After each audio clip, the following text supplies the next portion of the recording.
Welcome to Cedar Club, Quincy's favorite local bar. A friendly corner bar with a laid-back atmosphere and affordable drinks. It's the perfect spot for a great time. With entertainment galore, including shuffleboard, golden tea, pool, foosball, and winning gaming machines. Cedar Club's latest edition is the best spot to catch your favorite game. Great drinks, great friends, and great times. Cedar Club, 20th and Cedar in Quincy.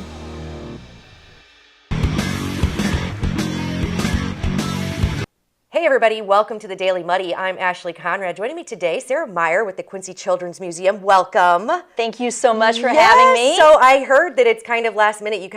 You're like pinch hitting for Amy, right? I am pinch hitting for Amy. I mean, she's got some big shoes to fill, so I don't anticipate I'm going to fill them completely, but I'm certainly going to try. You're going to do just great. So here to talk about Quincy's first ever rock, paper, scissors tournament. And some great things happening at the Quincy Children's Museum, right? So we were talking about the rock, paper, scissors tournament. And although we don't know a lot about the logistics, it's the first ever. It sounds super fun. Yeah. It is open for all ages, right? Absolutely. And it's held this Sunday at 516 Main from 3 to 5. Correct. All benefits all proceeds benefit the Quincy Children's Museum. That is correct. Okay. That's so correct. It's being sponsored by the committee for Linda Moore running for mayor, right? Mm-hmm. Very cool way to give back to the community. And of course, Quincy Children's Museum is fantastic. Yes. So can't think of a better recipient. Right? Okay, so 3 to 5, 516 Main, be there for the first ever rock, paper, scissors. Do you know how to play rock, paper, scissors? I think I need practice. Okay, let's do it. Okay, ready? All right, here we go. Rock, paper, scissors, shoot. I win. Okay, Sara, so that doesn't mean that you can't go and participate in this tournament, right? No. Okay. No. You don't have to be great. So the way, we aren't 100% sure of the way it's going to work, but there have been different things online about, like, you have more than one chance to win. So you're not just going and the first time you lose, like then Sara you're out. did. Yeah. You're not. Oh, great. Calling me a loser now. Listen, you still get to participate. So you're going to have more than one opportunity to win this tournament, but it's more about going to show support for our community. Yes. Something great to do. There is no registration required. You just show up and have a great time. Snacks? Snacks? Oh, yeah. Yes. Soups, snacks, beverages are included, and it's all for a free will donation. Yes. And not just rock, paper, scissors, but that's one of it. Is there other activities, I think, maybe? I think there are other things happening, but it's kind of one of those you have to show up to find out. There's some surprises, I think. But Quincy's first ever rock, paper, scissors tournament at 516 Main, Sunday, 3 to 5. Show up. Take your kids. Absolutely. What a great thing to do, just to show up. My kids would love it. Yeah. They're super competitive too, so they're gonna want to win. They're gonna want to win. Yeah. But either way, again, all proceeds benefit the Quincy Children's Museum. And speaking of the Quincy Children's Museum, we have a lot of stuff going on. Oh my goodness. It's a great time to live in Quincy, Illinois. There's just so many great things that are happening for our community. Yeah. And the museum, basically, we've got an incredible place for you to bring your children, and really not even children, adults. I mean, you bring the kids, but a lot of times we see the adults are the ones that are engaging as well. Absolutely. Right along, and seeing that also the community come together to support our museum. And just recently we had a new market. We've done a built-in with our food market, and fun. So we have this tiny town. I don't know if you've been to the museum. Yes. Okay, so in our tiny town, one of our favorite exhibits that we see the kids just kind of migrate to is our food market. And so we had some standalone little things that are in there, but we had a sponsor come in and do some built-in for us as well on that. And so now it looks more like almost like a farmer's market. We've got some new food going on in there. We've got a bread basket. We've got peanut butter and jelly and some dozen eggs. They're not real. Yeah. So don't go. Don't go robbing them. Don't go robbing them. No. Yeah. But it's so fun, and something that we had just seen the other day. A parent had gone in with their child, and they had taken in a grocery list and said, okay, we're going to have a spaghetti dinner tonight. What are we going to need for that dinner? And so they picked out the spaghetti, the noodles. Yeah. They picked out the sauce. They picked out the bread and the butter, and then some drinks that went along with it. Put it into their cart, took it to the cash register, got checked out, got put in the bag. I mean, it was just. It's play, but it's real. So you're going through yes. these things with your kids. And I talked to Amy at one time because I have a 14-year-old and a 10-year-old. Yes. And I was concerned that either or both might be too old or old at heart, I guess. Yeah. You know, not that they're too old, but to enjoy the museum. And she said, and I think this is a really good point, that even if I were to take my oldest, Claire, they tend to engage with the younger kids because they're playing. It's almost like they're teaching, right? Yeah. And then the younger ones tend to follow the older ones. Absolutely. So it's just a great experience for everybody. Yes. And when you're talking about store, that was one of the things that I used to play day in and day out, is pretend, right? Yes. You're playing pretend in these little markets and in the little areas that you have set up. They're so cool. And then you have is it the dino? The dino, oh my goodness, the dinosaur. So upstairs in the museum, we have a loft area. And that is we call it our rotating exhibit. So every 2 months-ish, that exhibit changes out because pretty much everything on the first floor is it kind of stays the same from the vet clinic to the fire station, the market that we just talked about. But when you go upstairs, they're going to find new and exciting, different opportunities. A lot of it is seasonal and a great place for our community to partner with us. And right now, we have dinosaurs upstairs. And they're not little. They are not little. They're not little. They're not little. Yeah. I mean, one of them is taller than I am. Yeah. So we're talking like real life things. Yeah. Now Incredible. there's like 4 of them that are rideable. I mean, they don't move, and so they're there. But they have a little saddle. Great photo opportunity. Oh yeah. For the kids to sit on and take a picture. Absolutely. Yes. But then there's a couple that are very, very large. Yes. And watching the kids walk up the stairs if they've not been there before, and it's just like this awe that's just like, I mean, truly, you hear the gasp, and it's just like, oh my gosh, yes. And so then they come in and, and then you've got those big dinosaurs. We've got an excavating, area with some sand, and they can dig and brush off and find the bones and different things with the dinosaurs. Oodles of books up there regarding the dinosaurs. In fact, the kids will come up and, they'll be on a dinosaur and I'm like, oh my goodness, which one is that? Which one is that? But I've got a book right there that can tell me everything that I want to know. Connect all the dots. Absolutely. That is so cool. Absolutely. And so we'll have the dinosaur up there through the end of March, very beginning of April, and then we're going to flip into something new and exciting, for the next 2 months after that. Yes. But the dinosaurs, once they leave us, they're not really leaving because we get to take them on the road. Yeah, they're traveling dinos. They're traveling dinos. Yes. And so that's, again, what's so great about the museum. And, Amy Peters, our executive director, her heart is, it's just how it got started. Yeah. She wants all kids to be able to have access, to these learning type of exhibits and whatnot. And so she doesn't want to just leave the things that we have within the 4 walls of the building. She wants to get it out into the community. And so every opportunity that we have, she's trying to make that happen for the kids, not just in Quincy, but in our surrounding communities as well. That's so incredible. Yeah. She's an amazing person. Your whole team is incredible. Yeah. You guys are doing great things to bring great things to our community. And, everybody who says there's nothing to do in Quincy, obviously you're not looking hard enough, right? Absolutely. So the Quincy Children's Museum, where is it located and what hours do you have and who is welcome to come? Oh my goodness. It's right at 115 North 4th. I sure hope I've got that address right. I tend to stump everybody with those questions and they're like, oh boy, I think I go there every day, but is that Yeah. the actual address? It's right across from the square on the west side of the square there. Corner of 4th and Main. One in, I guess, right, not on the corner, one in, but I think it is 115. Yeah, it's there. It's there. It's bright and cheery and always fun things in the window there. And then hours? Our hours, it's kind of tricky because we don't always have the same hours all the time.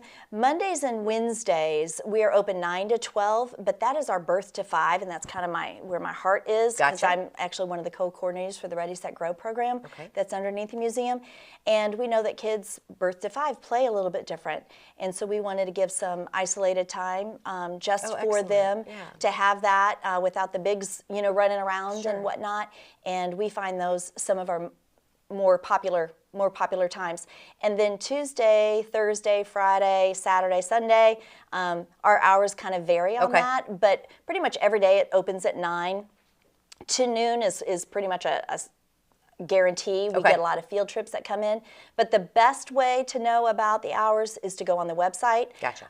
And or our social media, Facebook, Instagram, follow us on that. Okay. And it's not that they change all the time, but sometimes, you know, staffing issues arise, and, you know, we've got people with, you know, kids and things, you know, life happens. Yes, absolutely. Sometimes. Yes. And so make sure, especially, we get a lot that come in from out of town. Okay. So before, if you're specifically making a trip from out of town to Quincy just for the museum, make sure that you check the social media page to make sure that all is well. Yeah, that's and a good open point. At that time and can always too, call before you visit. You want to make sure you get the address right. Yeah, absolutely, absolutely. No, but you guys are doing incredible things, and if you haven't gone to the Quincy Children's Museum, you definitely need to check it out. Lots of opportunities coming up. Great. And then go show your support at the first ever rock paper scissors tournament. Yeah, let's do it one more time. All right, here we go. Maybe I'll Ready? win this time. Okay, rock paper scissors shoot. Oh, that's too. Look, I'm going to the tournament. I'm going to win this. I'm going to win this, baby. Go to Vegas. Yes, right? All right. Thank you so much, Sarah. I appreciate you coming Thank in you, and chatting. Ashley. And we wish Amy well. Sorry she couldn't be here, but you Absolutely. did fantastic. Oh, I appreciate yes, it. I appreciate it. Absolutely. Thank you. Of course. All right. Coming up next, DOB, and we talk about impersonator scams. This is ugly. Stay tuned. The Liquor Booth is your home for a huge selection of beer, wine, and spirits. The Liquor Booth has 2 locations in Quincy, 3520 Broadway and 1500 North 12th Street. The Liquor Booth, where it's always happy hour. The Tower, a great place to meet and eat. But did you know the Tower has one of the finest drink selections in our area? Along with its incredible Mexican menu, the Tower specializes in tequilas for every taste. Names like Patron, Cabo Wabo, and Hornitos. And don't forget the margaritas. On Mondays and Tuesdays, stop by and pick up a single topping pizza and get Tower margaritas to go. Enjoy the Tower at home or in our dining room, bar area, or the Tower's signature climate-controlled porch. The Tower Pizza and Mexican in Quincy. Welcome to the Abbey, a Quincy tradition. With 6 big screens, a new larger kitchen, and now more seating capacity, the Abbey is the place to be before, during, and after the big game. Come enjoy fan favorite appetizers, steaks, burgers, and a variety of daily food and drink specials. Can't join us? Carryout is available too. Now with a convenient drive-up window to better serve you. 1736 Spring in Quincy. Opens at 3 p.m. Tuesday through Sunday.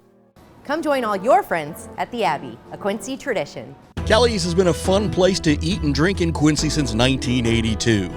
A fun and friendly atmosphere, food with flavor, homemade cinnamon rolls, and famous cheese soup, the best menu in town. Kelly's, 2902 Broadway, Quincy. Are you looking for the perfect venue for your next special event? Check out Utopia Event Center.